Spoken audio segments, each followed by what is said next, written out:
What's good, y'all? It's your girl, Kristen Ayana, and before we get into this episode, make sure you like, comment, and subscribe, and turn those post notifications on to stay tuned with Black Talk Radio. Welcome to Black Talk Radio, hosted by Kristen Ayana. Listen as we discuss the latest in Black culture, Black news, and Black entertainment.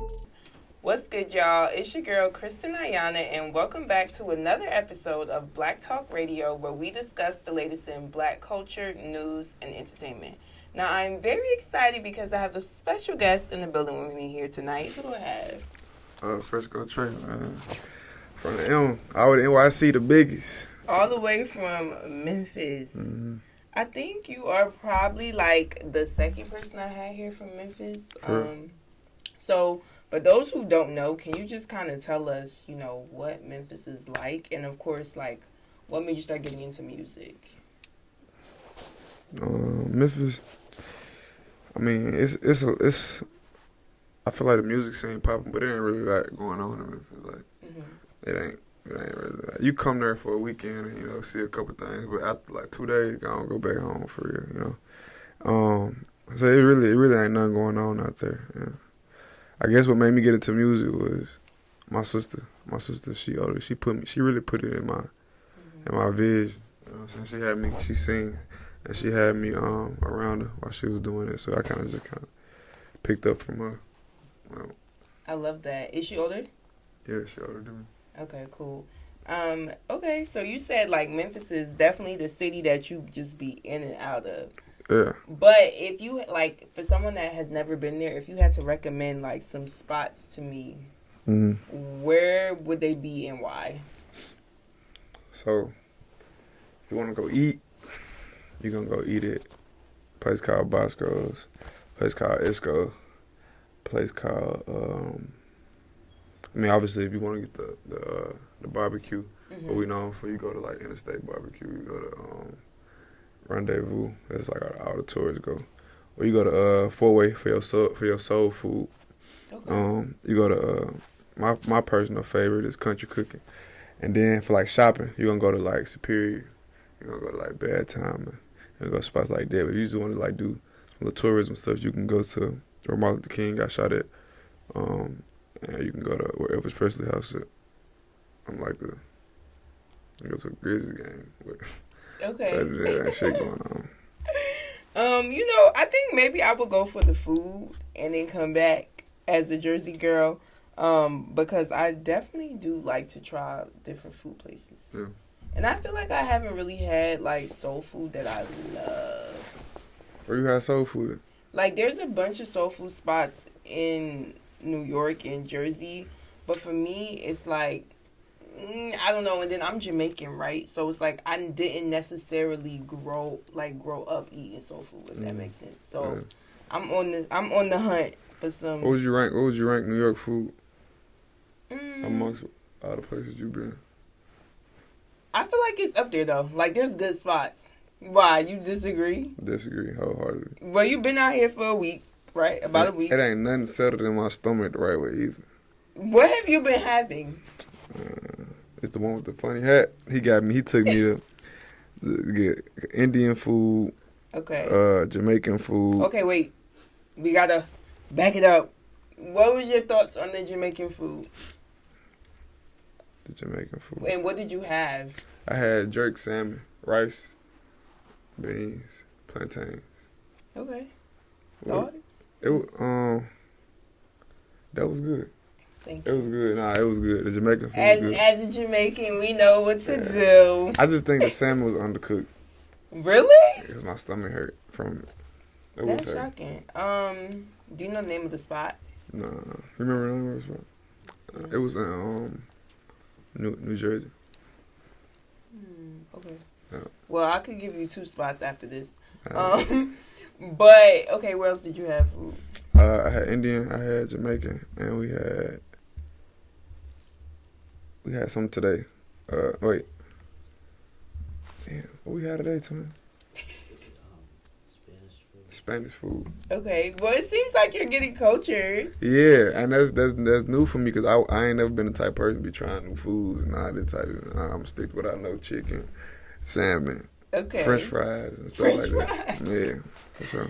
I think for me, like when I travel, I do try to like try at least one thing new, or especially if I go like to a different country. You eat sushi? What's the one that's cooked though? Shrimp tempura. Yeah. That's probably the only one I do. Okay, that's good. That's cool. You can't be eating raw sushi, bro. You got tapeworms in it. Tapeworms? Yeah. Yeah, I'm not the biggest. I went to another good restaurant, and I guess this place is like not only in New York, but I'm not sure it's called Tao. Yeah, it's in LA too. Yeah, I went there for a birthday dinner a couple weeks ago, and everyone was getting sushi, and I got salmon. I felt out of place. Right. You ain't belong there. But oh well. I ain't gonna lie, Tao Fado. Yeah, that place is good. That place is good. Nobu Fi. Never been to Nobu, shockingly, but I think it's because they have so much sushi that I'm kind of over it. Like, I need real food. I think that's a snack. Yeah, that ain't priced like a snack, goddamn. Yeah, people say that too. Now, we talked a little bit about, of course, like you being from Memphis. You just put me on to some good food spots in Memphis, which brings me to my next point. I want to talk about your nonprofit and how that came about and just like what you've been doing in Memphis and just for your community as a whole. Yeah. So basically, the Memphis Kings nonprofit is something my dad started when I was young. I was playing basketball, and basically, when I was young, the goal was to help a lot of at-risk kids that didn't have what I had necessarily, and wasn't fortunate enough as I was. So, my dad, he came from that, so he wanted to, give back and just grab kids from that same community that he was raised in and help them out and give them an opportunity to do whatever they wanted. Basketball was just kind of like the catch, but it was really just showing kids the world, and showing that anything is possible, But so basically, I was a part of that growing up, and as I got older and as I got my own, foundation going, I was able to pour back into that, and help them with it and coexist with them in that nonprofit. So now we just do what we've been doing, but just times 10 and just constantly trying to maximize it and constantly trying to grow it and constantly trying to change the environment and change the narrative, in the city. So I love that. What advice would you give to kids that might feel stuck due to their circumstances or the environment that they're in? Because I feel like for a lot of people, sometimes they don't see that way out. It's harder to do than it sounds, but I just think the main thing that people need to see, coming from where we come from, is to just be able to visually see what's possible. Right. I feel like that a lot of people don't get to visually see what's possible and see what's obtainable, so they never think to reach it. It's a dream to them, you know what I'm saying? But, before I went and got on a yacht owned by a black man, I never thought that I could be able to own my own yacht or, have just 10 acres or 100 acres or whatever. Right. So, but when I seen it and I heard and I sat with somebody who done it and they telling me how they did it and the stuff they went through to get to it, it made me, want to reach that. So I just think that's the number one thing is getting kids out of the environment that they feel stuck in. And if you gotta go there physically and grab them and take them out and show them this, show them this, show them this, show them what to not to do, show them, how to talk to this person, how to, I feel like that's what's gonna really start changing the wave. And then other than that, I think that us black men, we gotta promote a different successful way in life and make it cool. Right. I feel like the cool thing right now for people that's stuck in certain environments is okay, bet. I don't even say cool, but the easiest thing to do is to just the norm. I ain't gotta say it, but we know what that is. So I feel like that's kind of the easiest thing to do, and that's what's promoted. You know what I'm saying? So I feel like we can just promote other ways and make it seem, cool and attainable. Then they gonna run out there and we're gonna slowly change the environment, change the culture. Yeah, I definitely agree because I even, just in my own life and when I think about the environment I grew up in, it's to your point, you don't know you can do something until you can see it. For me being a journalist and just being someone that works in entertainment or TV, that was not necessarily a career I saw growing up, right? I saw, like, you know, the doctors, the lawyers, the teachers, and I think all those things are great, but I think if I wasn't exposed to certain things, I wouldn't have known, like, okay, this is my passion, and like this is who I want to be. And I think for children, it's really important that they get that exposure. Yeah, for sure. So I think 1,000%. That's amazing. 1,000%. And also, like, it gives them hope. Like, once they see somebody else do it, okay, I could do it too. Mm-hmm. Seeing is believing. Yeah.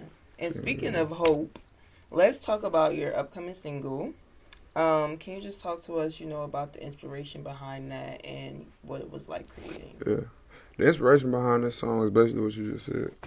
What you just said is like giving that to sharing my story, and hopefully it can influence, you know, somebody after me or younger than me that look up to me. And like you said, give them hope. So that's basically what that song was about. And it just kind of give people from different walks of life that same hope and that same, you know what I'm saying, motivation. So yeah, it's really good. I can't wait for everyone else to hear it. You heard it? Yeah. Okay. I got a little special linky link. Okay, then. I gotta talk to somebody about that. No, it's like, now, as far as like your studio sessions, I always like to ask artists, what is it like for you? Because I know some artists, they gotta have like everybody in the studio. Some people like to record with their shoes off in the dark. Like, I've heard a bunch of things. So what is it like for you? In the studio? It's when I'm really locked in, it's like mainly just me, and like the engineer and like probably like one of my friends, like one of my homeboys.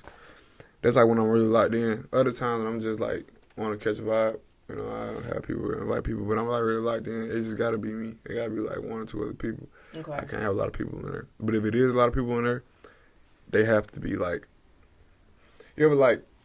One thing I can't do is going to the studio and having people that like fall asleep in the studio and like just be having, I don't know, it sound weird, but like you got like a bland look on your face, or you got just like you just there, like that. It throw me off because when I'm in the booth, I'm looking at the environment. Like I'm looking at, oh, if I say this, how people reacting, or if I say this, how, you know what I'm saying? I'm seeing it. So if you just like in the studio and you just like looking dead and like, I'm gonna just like kind of actually leave.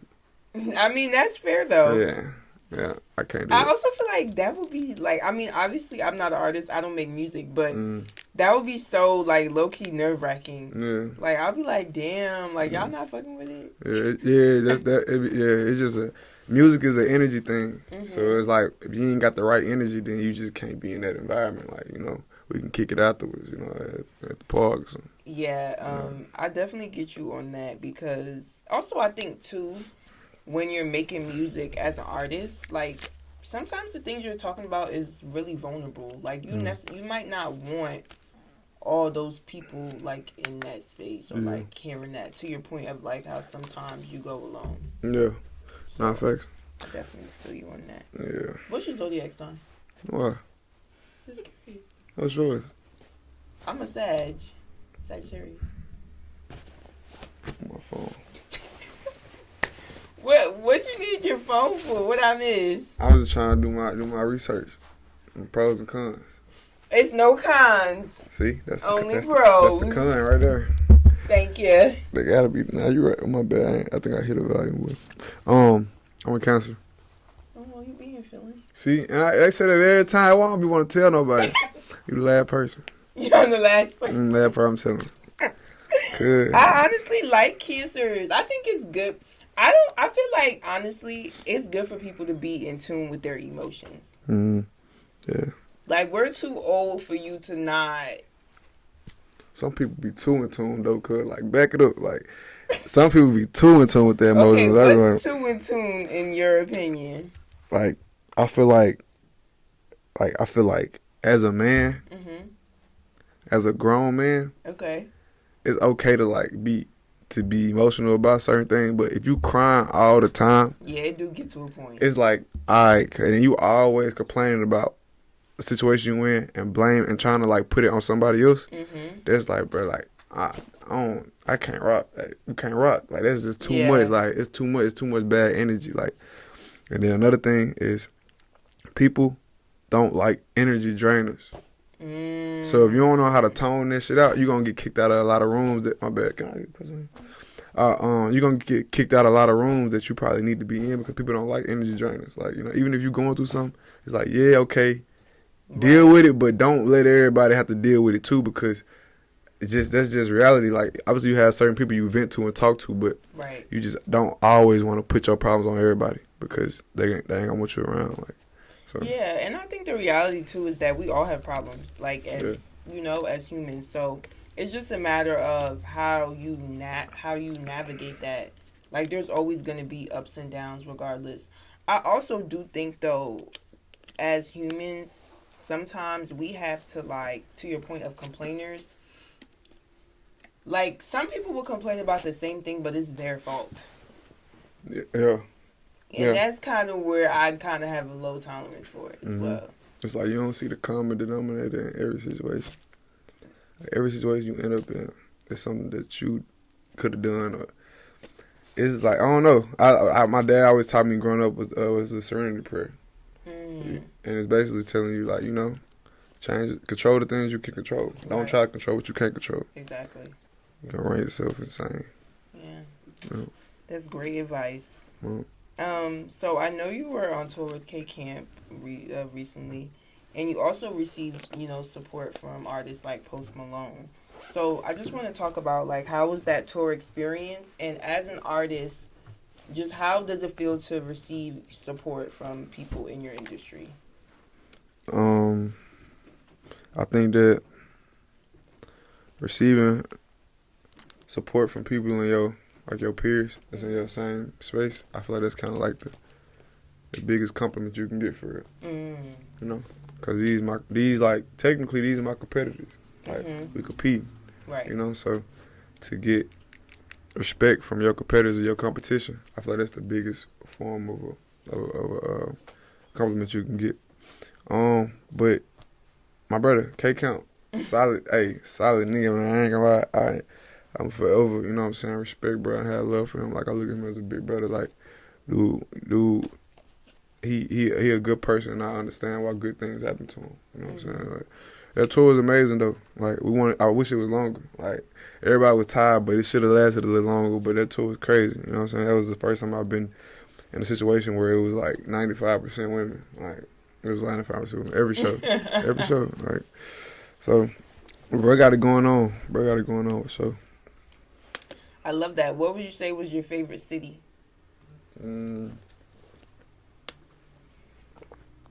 Probably Charlotte, North Carolina. Why Charlotte? It was either Charlotte or Charleston, South Carolina. It was one of the Carolinas. I don't know, it was just lit. It was lit out there. Energy was crazy out there. I don't know. I never really did no shows and nothing out there, so I ain't know how they get. But that was Charlotte was lit. Okay, shout out to Charlotte. Shout out Charlotte.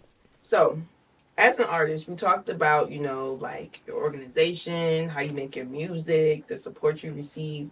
So, dealing, you know, with all of this, you got a nonprofit organization, you are an artist, you do so many things.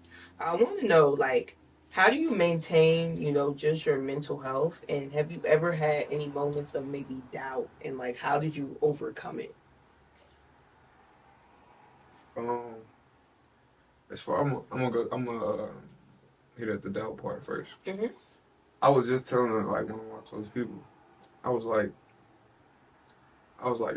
this music thing, it gotta be meant for me, because every time I have a doubt, like every time I just second guess for a second, God like will put me in a position, or he'll like throw something in my face, Literally, that show me like this what you're supposed to be doing. It's like I'll pray and I'll be like, hey, look, God, just let me know if this for me. You know what I'm saying? Because if it's not, let me stop wasting my time. Mm-hmm. And every time he'll put something on my plate that keep my plate full that I really didn't ask for. Mm-hmm. But I don't know. It's just letting me know this is what I'm supposed to be doing. So to answer your question, yeah, sometimes I ain't gonna sit here and lie to you and be like, nah, I know I'm gonna be there. I done had doubts going and shit. Like, I just spent money and I ain't see nothing come back. I'm like, bro, is this like, it makes sense. Then it's like I said, God put his hands on me. I have a fan tell me, hey, please don't stop doing this because if you stop, I damn near gonna stop. And I ain't talking about music, like, Right. you feel me? Like, so all of that just might just be real, putting that battery back on my back and having me keep going. So that's just me speaking on the doubt part. But as far as maintaining my mental,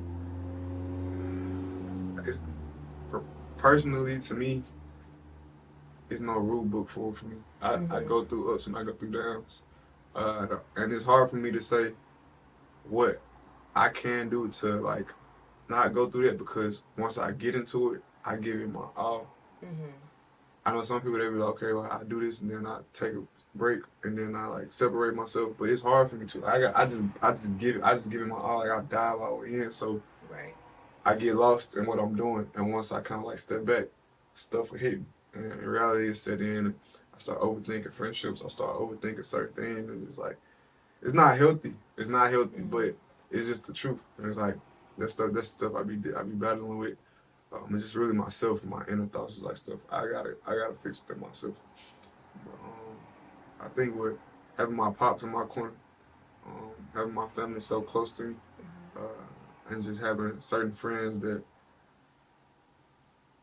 I know I don't have to question their intentions towards me or their interests towards me, and they help me. They help me when I can have somebody I know I can talk to, I can vent to.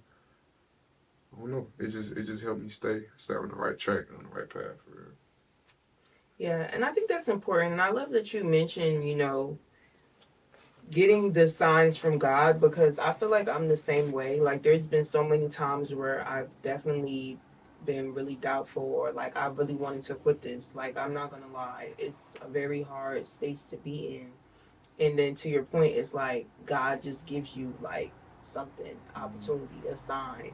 So I think it just proves that first of all, when you are called to do something, you're called to do it, and nothing or nobody could change that. I'm a firm believer in that, and I think those signs are really important. But I also love the fact that you mentioned just the people around you that are in your corner, because I feel like as humans, we need community.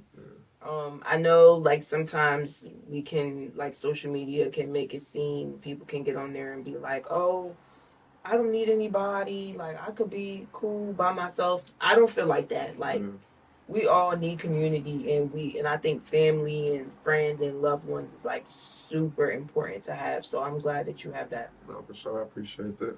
Sure. Yeah, definitely. Now we are in February, Black History Month. Love that. But what would you say like you're looking forward to the most in 2026? I think what I'm looking forward the most is I want to drop more music than I did ever this year. I also want to perform more than I did last year, but I also want to do like I opened up for a lot of people last year, just kind of like getting on the road. But I want to just start like doing my own shows, doing my own thing, and really creating that vision for my career that I've always had. Right. And start putting it to play. You know what I'm saying? So as far as just like rollouts and like I said, my own shows and just the whole brand that's getting built, it's just gonna start just chopping at it and solidifying it. Up in it. Yeah, exactly. Sure. Now, as a performer, I know you just mentioned that you want to do like more shows and stuff this year. Are you ever like super nervous before going on stage? Like, how do you get over that? Like, what is that like? I'll be nervous before every show. I think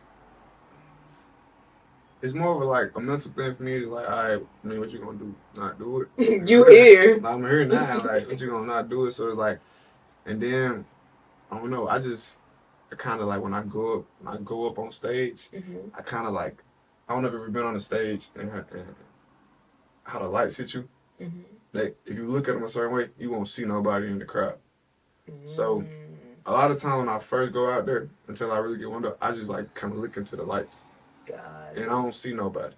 So I don't really I just don't see nobody. I just sing my songs. And then throughout the performance, I'll peep like people in the crowd that's singing with me. And I started interacting with them. Then, you know, my crowd control would just take over after that. And now it's like, I feel like the president. Like, I'm telling them what to do. Like, I'm telling them whatever I need them to do, and they gonna do it. I'm gonna make them do it. I ain't even gonna ask them to do it because I just took all my courage, down there, shit on myself, and came up here. So y'all is not finna look at me stupid, bro.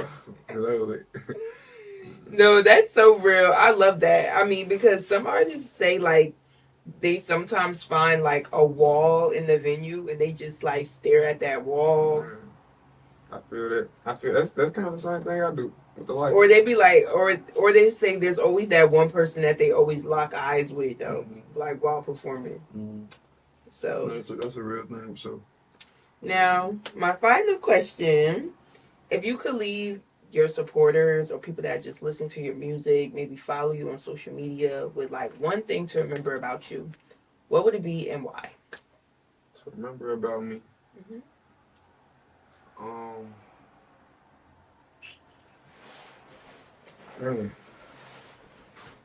Everywhere that I've gotten so far,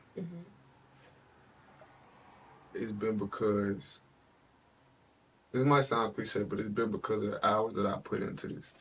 I was once, like, whoever watching me, I was once, if wherever y'all, I don't know where y'all living like, but I started off not where I'm at. And when I started off, I thought that, yeah, it would never be, it couldn't be nobody like me to do these type of things. Right. So basically what I'm saying is that whatever I'm doing, it's possible for you to do, and better. Whatever you want to do, it's possible to do it.